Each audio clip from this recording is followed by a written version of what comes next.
I'm watching, I didn't realize we were going to have a waiting room. So I'm watching the waiting room to make sure that I'm not missing anybody. Good afternoon. Good afternoon. Can I mute and say back, or that's okay. I know you're all internally saying good afternoon. Yes. I'm just, again, want to make sure I'm not missing anyone in the waiting room. Thank you for coming to this informational session. Let me say at the outset, if there are any questions that aren't answered in the course of this session, please feel free to contact me directly in a follow-up question. But hopefully this will, I see this, I'll make a couple of brief statements, and then I see this more as an opportunity for you to ask questions. I've had some questions from some of you previously, and I hope some of you will bring them to the fore again. But I really see this as an opportunity for you to ask any questions. So again, thank you for your interest in potentially applying for a re-engagement grant and for your interest in being here. If you've read the description, you know that the re-engagement grants are designed to do a couple of things. One, I'm really interested in determining in this it's not truly post-COVID, but we're going to call it a relatively post-COVID environment. How can we realign or modify some of our teaching practices to make sure that we're taking advantage of what we learned during that period and facing the reality that many of our students are very different, right? Especially those of whom perhaps spent the last 2 years of high school learning online rather than in person. How are we going to accommodate those changed expectations and sort of the acculturation of students?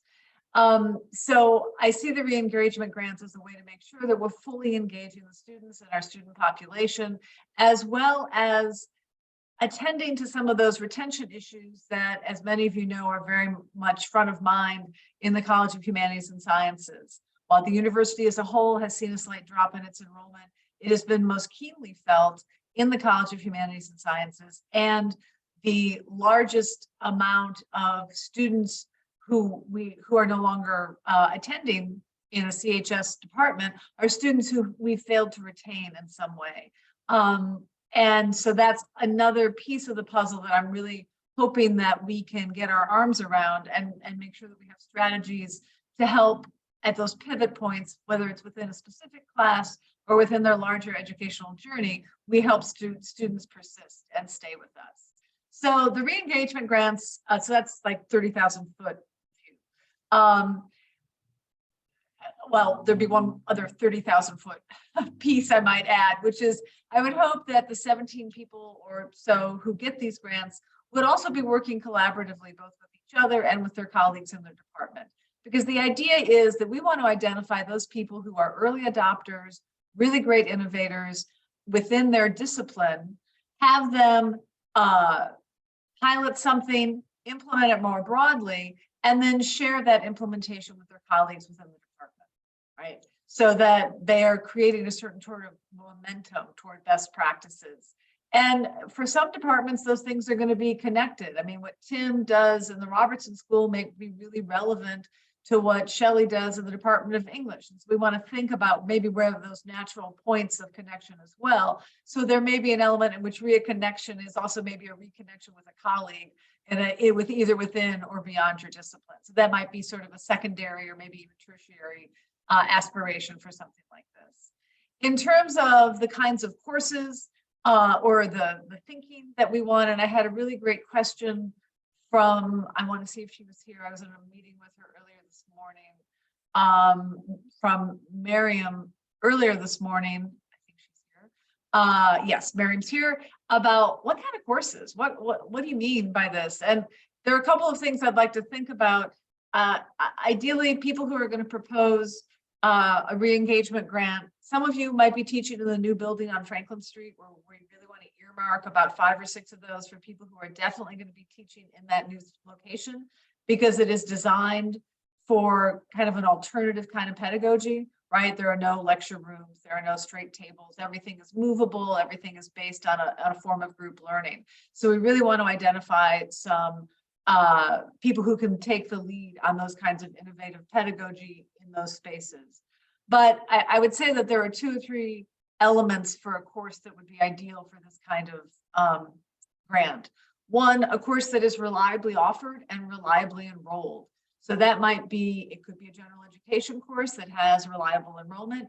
It could be a core course in your major that you know is taught every semester to anywhere from 20 to 50 students, however it is that you scale that up within your unit. So that idea of reliability, both in terms of enrollment and course offering. The second element is, which is sort of like a non-element, and this goes to a question I got earlier this morning, it's best to make sure that it is a course that to that end, it's a course that is not a one-off, right? So not a topics course that's not going to be repeated again, not something that is only offered once every 4 semesters, but rather something that's a real, I guess you could say almost a bread and butter course in your department, or a version of one of those bread and butter courses. And why is that our focus? So that it's something that can be scalable. And by that, I don't mean into a bigger class, I mean across your unit, right? So that you, again, I really want people who are the early adopters, the thought leaders, the people who are willing to innovate in ways that we increasingly know are effective, and then share those ideas with their colleagues, again, both within a unit and beyond that. The only other thing that I would say, and then I'm going to open it up to questions, is that I'm really interested in having people think about delivery, as they call it, delivery of instruction, and thinking about what is most effective, right? Maybe you want to propose to do this with an 8-week course, right? We have the capacity to offer mini-mesters, which offers, I think, a great opportunity. Sometimes students can do something for 8 weeks they can't do for 15 weeks. And it's a more scalable chunk. How can we use that to our advantage? Maybe that's an opportunity for thinking about paired courses or team teaching or something like that in a way that would be meaningful. And I would encourage you to think about that. Secondly, even though the university has devised what seems to be, frankly, an incomprehensible menu of varieties of online courses, I think we should think about it as face-to-face, online, synchronous or asynchronous, or what we might call kind of high flex, right? A true hybrid where we have maybe a regularly predictable hybrid, right? Where maybe a student comes for an activity, but the content is only delivered online, or the flip of that. I know it depends on the discipline, but I would ask you, if you decide to pursue one of these, to think across all possible modalities and being inventive in that, right? How do we have things that are available for us in teaching that we didn't have before, and how can we take advantage of them to enhance our retention activities? So I'm going to stop there. Sally Honeycutt, I think, is also on this call, the Zoom. So I'll invite her to add any additional words. Sally is, as you know, chairing our enrollment task force, which is looking really closely at these retention issues. And so a lot of the information that her task force is going to come up with, I think, will be informative of this. I would also encourage you, whether you decide to pursue a re-engagement grant or not, to look at, I'm going to drop the link in the chat when I see it, to look at the university's report on online education, not for the stuff about online education, but for the stuff about student engagement in that report. There's a very comprehensive bibliography that just provides some really useful ways of thinking about engagement. So anyway, Sally, is there anything you want to add? Unfortunately, I was having trouble finding the alternative link host, so I'm not sure exactly what you said, but so whatever Catherine said, yes. Okay. I like that. It's great. So let's just open it up to questions, either in the chat or in. Okay, Miriam. Yes, hi. Thank you very much for this conversation. I guess, like, I'm trying to think about if I were to apply, for example, would it have to be a class that's being taught next semester because we already have our schedules there? Or is it something that we would propose now for the following fall? And then, like, once we, like, come up, like, I feel like it's still kind of more theoretical than something I can apply. It would just be helpful to kind of, I don't know if there's a sample application of a sample kind of successful application that we can follow. I know this is a new program, so there might not be, but right. I just need some more guidance. Sure. That's a great question. And as to, I mean, in an ideal world, it would be something you're already teaching in the spring and then maybe taught again in the fall, right? So you can pilot something and then launch it more fully, you know, implement it or replicate it potentially with a partner from your department in the fall. That being said, if you have something, if there's something like, I really want to try, I think it was actually, I don't know if Vivian is here again. I was in a meeting this morning where another one of our colleagues said, you know, peer tutoring is really important. What if I built this grant around peer tutoring within a classroom? Well, that might not be class specific, right? That might be a model that you could build into a class, whatever class you're offering, Miriam, and then replicate it in the fall around a different class. So I think we want to be as expansive in offering, I don't want to shut down creative possibilities in terms of what someone could come up with for either spring or for the following fall. So I think that, I'm not trying to not answer your question, but I think that both opportunities are possible, because I know obviously we have our teaching schedule for spring, but for those of you particularly who are maybe already teaching, of course, you know, is a core course in your major, a course that's offered every semester, a gen ed course, a capstone course, something that's a certain regularity, that you would be particularly well positioned to do that. So great question, Ellen. There's a question in the chat. Is it a straight award or is it proposed budget? If so, what are the guidelines for that permissible items? And Miriam, follow up with me if you have more questions. If that didn't fully satisfy your response, or if you have a specific course you're thinking about, Miriam, that you want to bounce off us, please let us know and be happy to talk to you about it. Ellen, right now it's a straight award. However, if you want to use the resources to fund something in your class, then put that within the budget. And in terms of the guidelines for permissible items, it's really the state guidelines that follow. So if you take it as, you know, a stipend or as just pure payout, you can either use it for professional development funds within the restrictions that there are for those, or you can just take it as, you know, money. So Caddy, did that answer your question, Ellen? Yeah, okay. So Caddy asked a question in the chat. The new classrooms are not lecture-based. So the new classroom building, and certainly Sally can speak to this, Sally has really been the lead on the new classroom building on Franklin Street. We're not actually going to take occupancy in that until fall. But that is that's a classroom building in which any department can schedule classes. So for the spring semester, you probably already scheduled in the classroom that you're going to be scheduled in.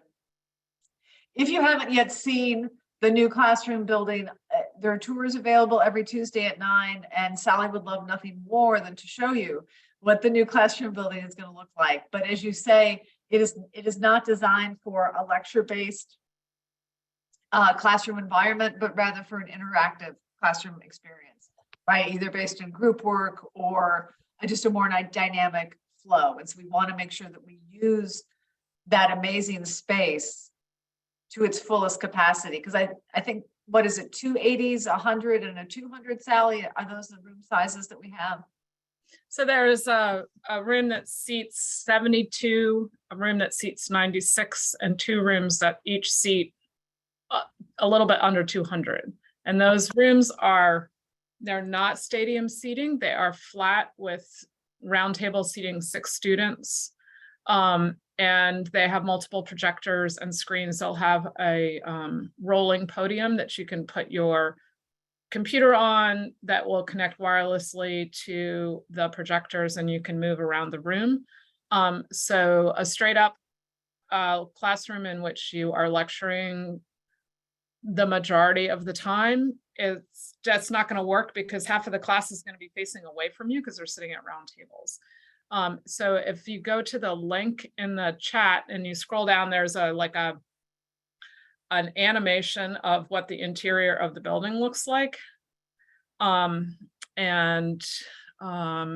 also, if you are interested for the re-engagement grants or otherwise in teaching in one of those rooms, then email me or and I can send you a Google form. We're trying to set up the schedule for next fall and for that building. Great. Allie. Hey, thanks. The word team teaching has been used a couple times in emails.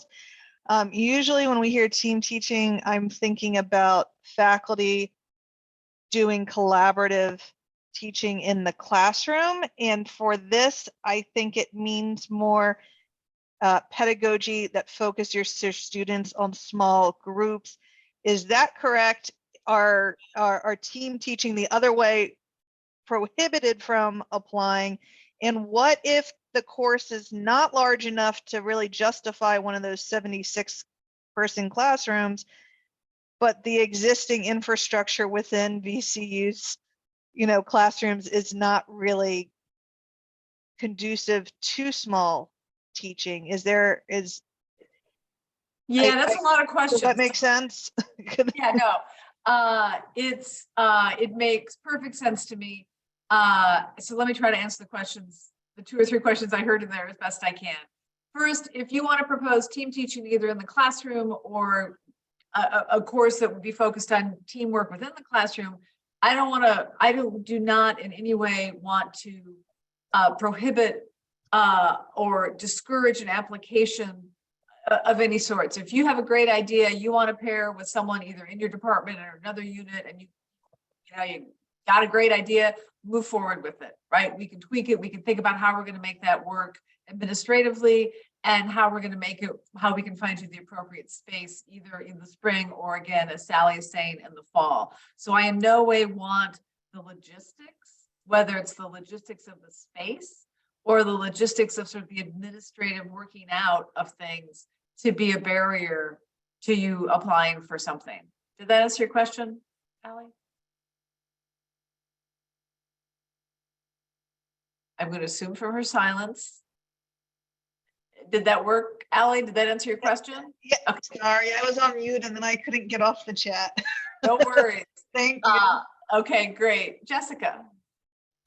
So I second Allie on the logistic question and appreciate your help, Sally, sorting that out. My other question is, for instance, I only teach one required course and it is our senior seminar and I teach it twice a year. But there are obviously several other instructors who also teach our senior seminar. And so I'm concerned about the degree to which I will be going rogue in terms of a course that's taught by multiple instructors. And so I was just wondering if you or others had any thoughts on that. Yeah, so that's an interesting turn of phrase.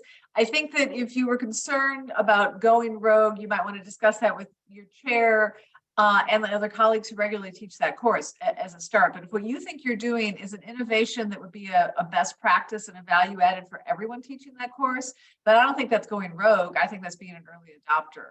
So I think it all depends on how you're going to frame the question.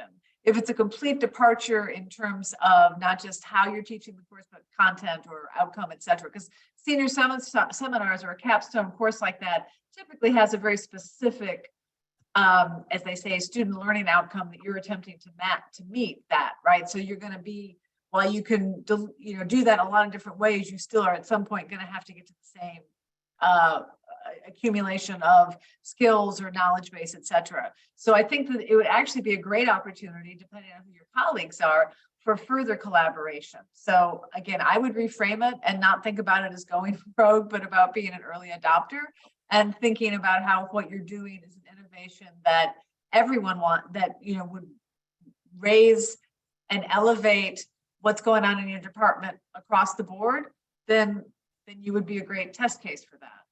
And we are having that conversation. It's just unfortunately our first convening of that conversation happens in December. So right. The timing isn't great, but but it's still, it shouldn't be a barrier to having you think about it now, because it's not your conversation's not going to be a one and done, right, with your colleagues.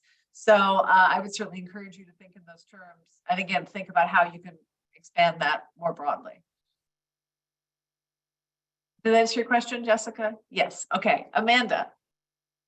So am I hearing you correctly that there's really going to be no entertaining of proposals for what would be considered new classes? So what I am thinking about doing is in combination with the VCU votes efforts and a class that used to be taught in a different unit, but is no longer taught. And we're thinking about trying to bring it into poly. And so I'm wondering if it's not worth my time to put together this application since it's not a bread and butter course. So are you well, let me ask the question two ways. Is it, or my response to the question would be twofold. If it's a course, it's a new course, but it's not I would distinguish between a course that is a new course, or in this case, a resurrection of a previously existing course, and a course that is a one-off. That is to say, a topics course that's never going to be taught again. Now, a VCU votes maybe is only, every 2 years, every 4 years. It depends on how you do it, obviously. But depending on what the fundamental elements that you're innovating and the transferability of those, it could still be, of course, a perfect pilot for this kind of a grant opportunity. So I guess the other thing that I would say, if it's not a bread and butter course, although that would perhaps be ideal, is it something that's transferable? So we want to make sure that we don't have you doing something that is so specific to this course or this content that it can't be, I don't even want to say replicated, but shared, right, in a meaningful way with colleagues or peers across other disciplines. So that would be the distinction I would make. So I wouldn't discourage you, because I think that's first off a really important course that would be great to have back on the books, taught by political science, but also something that probably would provide a great model that touches a lot of other elements that are a priority, not just for the college, but for the university, right? Whether it's service learning or a real experience, et cetera. So thinking about how it ticks a couple of other boxes would be a huge value added. So I would not in any way discourage you from that. Did that answer your question? Perfect. Thank you so much. Okay. Miriam. Yes, hi. Okay, so I think I kind of have an idea now. Like it's kind of interesting. I think I have formulated some kind of idea based on the conversation, the questions and answers that we received. But the next question is, I looked at the application and the number of students enrolled in a class is a factor. So for example, senior capstone classes, graduate courses, some of these programs to begin with have a very low level of enrollment. And if I were to choose one of these classes, which is what I kind of want to do, Right. would that give me a disadvantage? Again, also kind of just want to make sure that my time and effort is in the right place. Sure. And I think you have to be more specific with me about numbers. If you're talking like 8 students, that would be, I would want to hit a healthy double digits, right? Probably we would look to be 18 to 20 if you're teaching a higher division, upper division course. That would apply to what Jessica was talking about. For example, senior seminar, a capstone is going to be probably 18, 20, something like that. I would rather cast a wider net and then end up having, asking you maybe to tweak something as a result, than having you opt out of not moving forward with something just because you're concerned, oh, the class isn't big enough. I will say, if it's a class of 8 people, or if it's, again, such a specific small pool that what you would do either couldn't be translated to other courses in your department or other courses that you yourself are teaching, because it could be a both and yes, Allie, I'm looking in the chat. Exactly, that the answer to that question is yes. It doesn't have to be used for the course. It could be any sort of professional development thing that you want to do. But Miriam, maybe you want to take this conversation with me offline and we can talk specifically about what it is that you're thinking, so that I can give you an even clearer sense of, yeah, absolutely, or well, no, maybe a different opportunity would be better. Sure. That's okay. Sally. Okay. Yeah, I just want to, I put this in the chat, but I've seen this question a couple of times. And in fact, someone just emailed me now about this question that's on the Zoom. So in the call for proposals, there is a qualifier about 4 years of 4 semesters. 4 semesters. Applies to adjunct faculty, right? So some of the folks on here have just been hired. You are the full-time term faculty, tenure track faculty. You are encouraged, invited, welcome to apply. That the 4 semesters of teaching applies to our adjunct faculty members, many of whom have been teaching here for many years and might want to become engaged. But a lot of them are also, maybe just here for 1 semester. So that's the qualifiers just for adjunct faculty. Yes, absolutely. I'm trying to follow up other questions. Carolina. So my idea was to create a new course to separate our 101 from being a course that is a general education without, for students that do not have really any other biology to go, and for students that do need that class for other upper level courses. So it is a problematic course in my view right now. So one of the things that we may be having talking is to have one section as a test section, that we try that section and then based on the results of that, working with that section, create the course, separate them. So is that something that can be for this type of grant? So the course is not there yet. We want to create the course, but we want to use just one section from the many sections that we have to pilot how the course is going to go, and then apply that to the new course that we will create. Right, and the new course would be for majors or non-majors? Which is it that you're segmenting out? This is a pretty much a service class. Yes. So it is a class that affects a lot of other departments. So Right. pre-health, pre-nursing, psychology, Right. a lot. Right. So, I mean, that's exactly a course that is that widely in demand and is taught by that wide array of students and disciplines. It would be exactly the kind of course that we would want to see, especially if it's going to be taught in the new building ultimately. But that is exactly the kind of high demand, high intensity course where whatever kind of innovation that you have is going to be scaled up or, you know, broadened, is precisely the kind of thing that we would be looking for.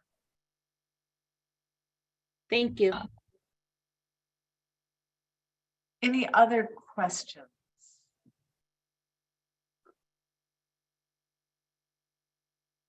I'm making sure I'm not missing. Danielle, page limits or formatting requirements. No. I mean, if you did a pedagogical dissertation, you know, don't give me the whole thing. Just, you know, I would say standard rules apply, 3 to 5 pages. Even though people who work with me in this office would tell you I'm a font freak and formatting is really important.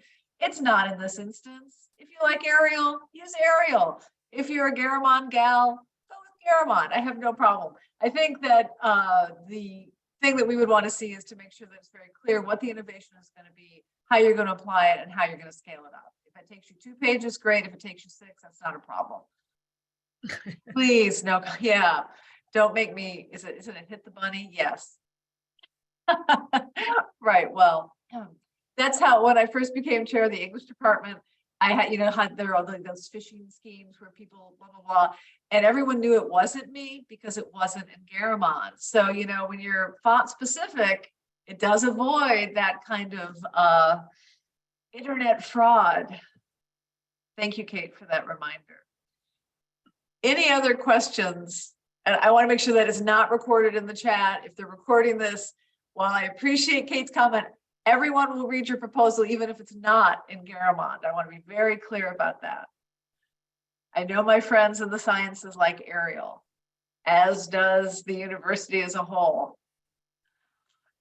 Thank you. Any other questions that I can answer for anyone?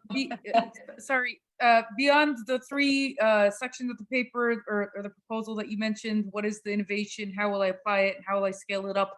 Should there be any other sections that that we include? I think if you're thinking about team teaching, of course, you would want to include that element of it. Some prerequisites, and this conversation is really useful because I realize we probably need to add a little more granular detail to the website to make sure that those things that you've identified are in place.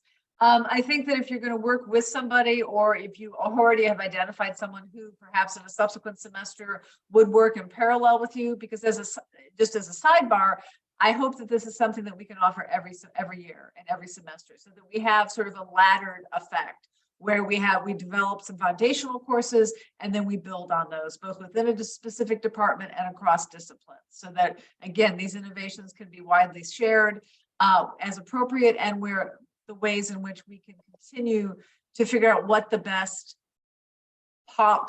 procedures and best practices for certain kinds of classes are.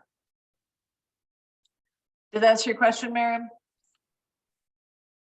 Yeah, I think so. And going back to Ali's question, team teaching in terms of putting students in teams, correct? Either way, no, I think we're open to thinking Okay. about the possibility of team teaching.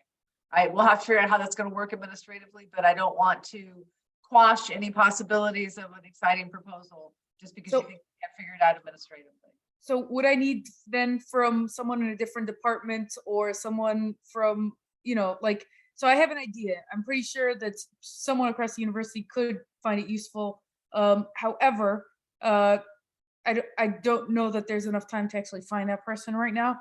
Yeah, that's it's a great situation, Miriam, where you probably want to reach out to me or Sally, tell us what you're thinking about, and maybe we can help you identify that person.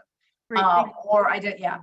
Or as they say in baseball, a player to be named later. So it is day one of the World Series. So I'll throw a little baseball reference there. Yeah, so one of the Just for you sports fans out there. Yeah, so with team teaching, so if faculty are team teaching a class together, so there are lots of different models for that, but one that would maybe be easier to implement in the short term would be if you have multiple sections of the same course offered by the same department. Two people who teach that course could teach it together and implement a different pedagogy together in the classroom in two sections. So they basically have the same teaching load, sort of, right? They have, anyway, that's something maybe, think creatively that way. And then in terms of students working in teams, there's lots of models in the literature for that. It could be that you're having them do project work, but instead of assigning them to do the projects in the library, which we know they don't go do, you can actually use class time for that and maybe flip your class and your lectures are more online. People who know me know I use POGIL, P-O-G-I-L. That's an idea. Flipped classroom is another one that's kind of out there and there's literature on. So those are some of the just spitballing ideas. You can also take your class to the library. Just Yeah. say, I don't mean to disrespect or show disrespect to the library. Disrespect is not a verb. So all right, Allie. Yeah, I lost it in the last 20 seconds. so I just unraised my hand and I will All right. try Sorry, to if it comes email back you or to Sally if I've got Okay, it. Perfect. Any other questions that we can answer? Oh, I thought of it. Okay. This was asked and I feel like the word ideal was used, so I just want clarification on whether it's really just ideal or whether it's required. If the course is not already on the books in spring, and so the first time we would teach it would not be until summer or fall, it should wait till next time, or we should apply this time, even if it's not going to be able to be taught for spring. My response to that is twofold. And both of them are, the bottom line for both of those is you should apply. I would assume that any kind of innovation you're making is not so specific and unique to the course that you have in mind for it that you couldn't already begin to pilot it in whatever course you're teaching in this course or courses you're teaching in the spring, right? So my suggestion would probably be if you're saying, well, I'm teaching this bread and butter course, this high enrollment course, this required course, the major, whatever, in summer and again in fall, but this particular practice or these elements are something that I can already pilot in the course I'm teaching in the spring to sort of see how well it's going to work before I, spring it more widely in those other courses. So that would be my approach to it, Allie.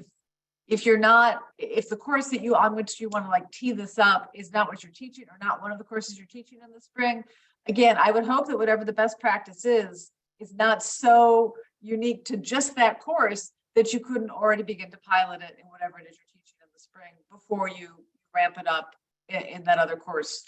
That's again, the bread and butter course. That makes perfect sense, especially since the money is not tied to that specific course. Right. And so got it. Okay, thank you. Good. Kate.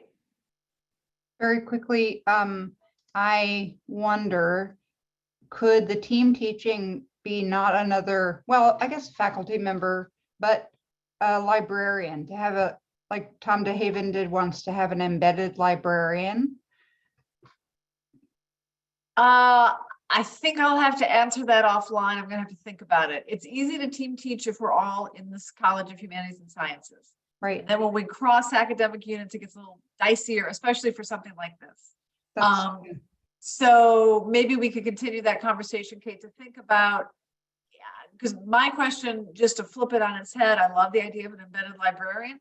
My question for something like that, though, would be scalability, right? Given what's the limitations of library staff and resources, how many classes realistically could they be embedded in? And so is that something that could be implemented more broadly, which is again, sort of a prerequisite for thinking about this. Is there another way we could get the same or a similar result without actually embedding a librarian as a team teacher? Possibly, and that might be the way to begin to think about it, just given again, the limitations we have in terms of the realities of library staffing, because they're so fabulous, but there just aren't enough of them. And the fact that we would be crossing, and the library is really an administrative, not an academic unit. So that additional challenge of team teaching across units. Did that answer your question? We can continue the details of that question for you offline if you want. Thank you. Any other questions?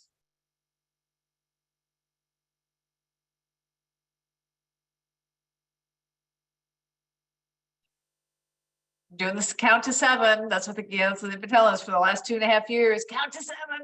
I've counted. If there are any other questions, please just send me an email directly. Send Sally an email, especially if you're vision. And I'm looking to see how many folks in the sciences we have here. I see a couple. I see forensic science. I see Charlene. I see some folks. If you have a specific question about the new building, please direct it to Sally or Sally and me, because she is the one who has been the shepherd for this building.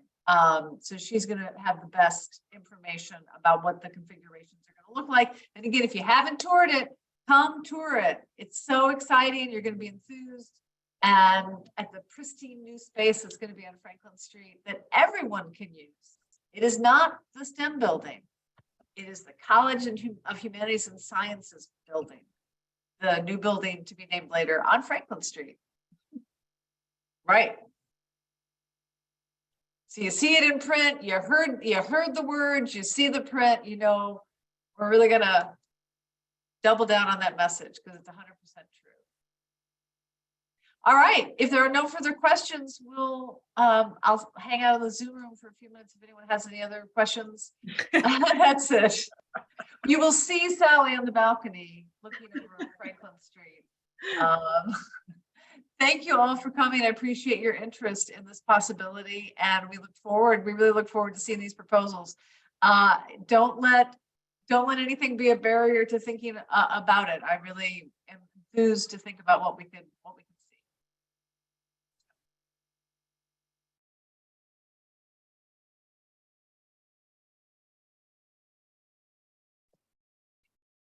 Hello.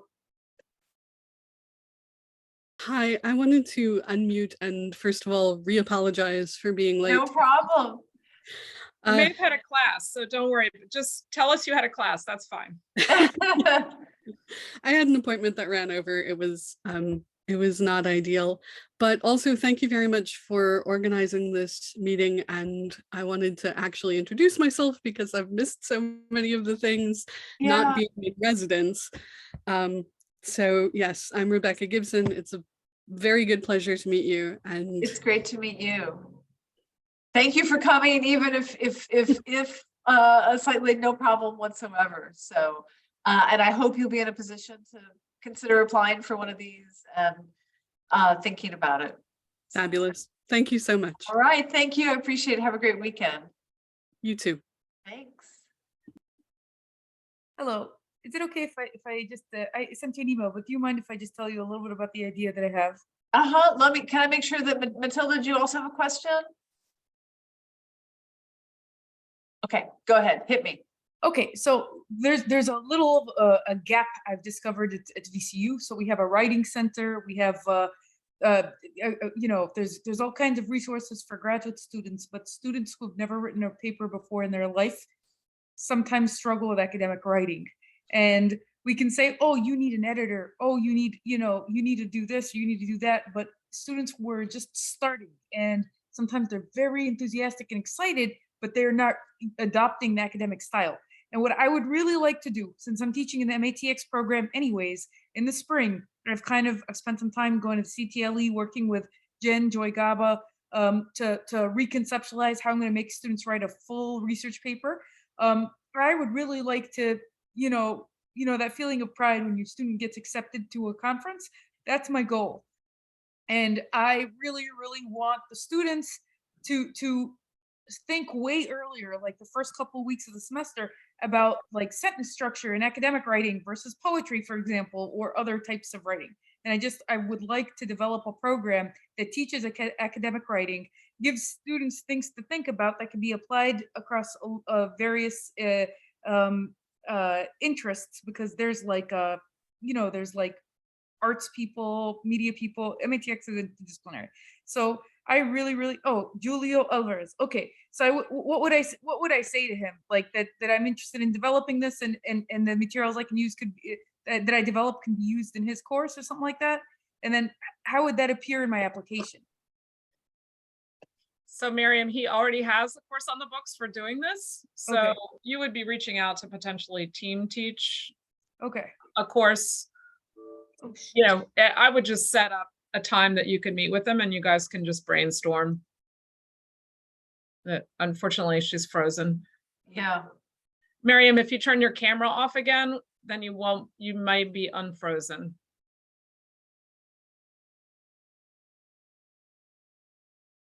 I'm guessing there may be other graduate programs that have writing courses. I know Tom Eisenberg used to teach a proposal writing course in psychology. I don't know if Miriam could still hear us. The other thing I would say though, Miriam, is, we're really focused on trying to use these. I would say the focus of these is primarily on undergraduate enrollment and undergraduate courses, rather than graduate courses. So that might be something that would. I didn't think so she sent us an email. We can reply to her email. Okay. That's a lot of people. I was stunned. I mean, literally stunned. I don't Sally, come on, you got to put aside. No, I think it's great. I just didn't expect. There she is. Okay. Yeah, Marion, keep your camera off. If you keep your camera off, you're probably less likely to freeze. Now she's muted. Says muted, yeah. You're muted? You're muted. You're muted.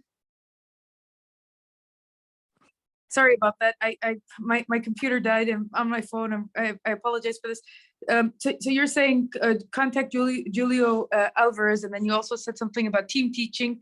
I apologize about the disruption. Do you mind continuing that thought? Yeah, oh, no problem. The one thing that I think Sally and I would both say is that these re-engagement grants are really focused, really privileged kind of undergraduate teaching rather than graduate teaching. Not that that's not important.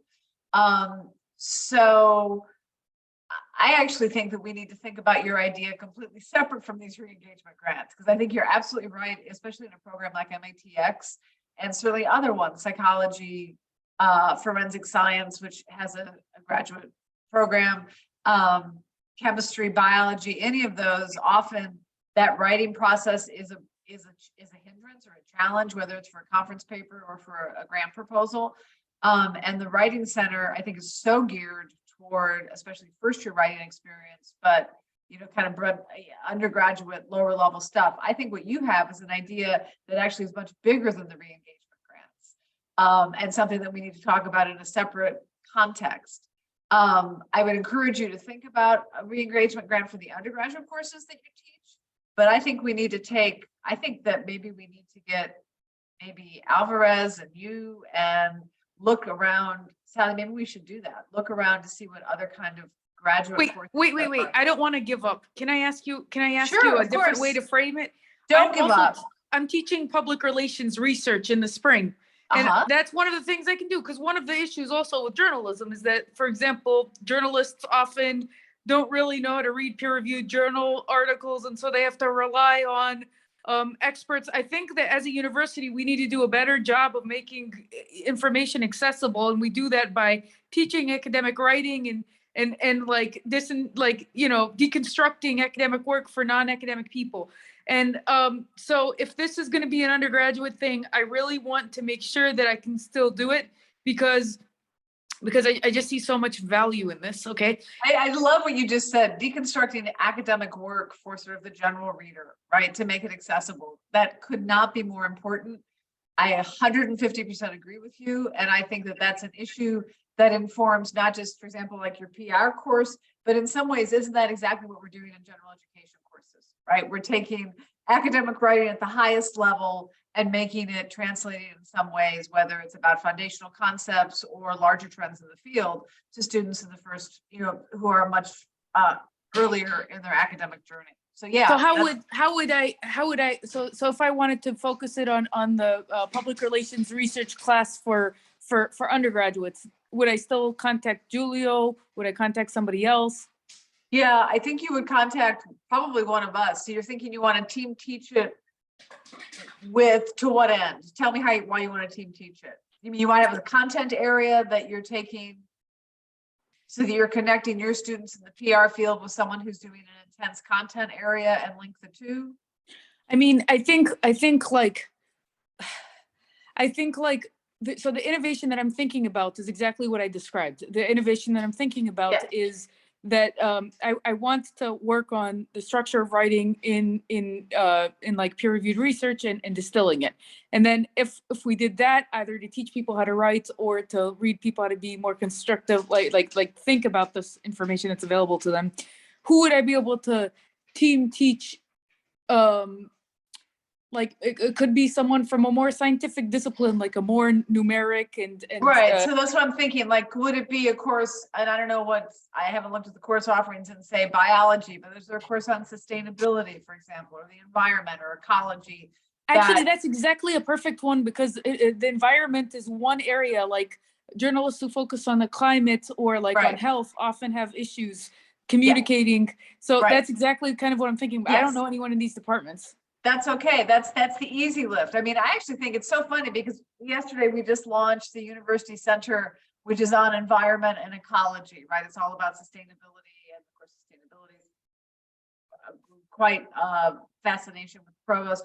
I think let Sally and I think a little bit more about that and see if we can't hook you up with someone, because I think that's exactly, and I actually think that you should be focused. I think focusing it on a specific area like environment, sustainability, climate, etc., is precisely the thing to do. The only other thing I'll say to you, Miriam, and then I think Sally and I should talk and get back to you, is that you might also reach out to Christina Stanchu, who's director of the HRC, because their theme this year is environmental humanities.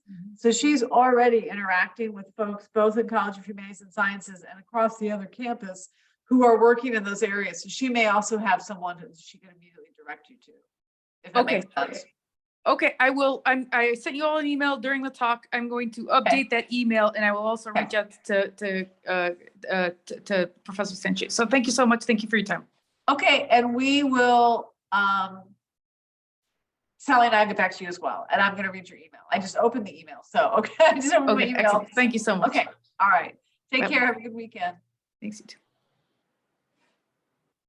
Bye, Miriam. Bye-bye. Thank you so much. Sally, do you think that we should? Do you think I should go in and ask? We're still recording. Oh, right. Okay. Can you pause? How do I stop? I'll pause. There we go. All right.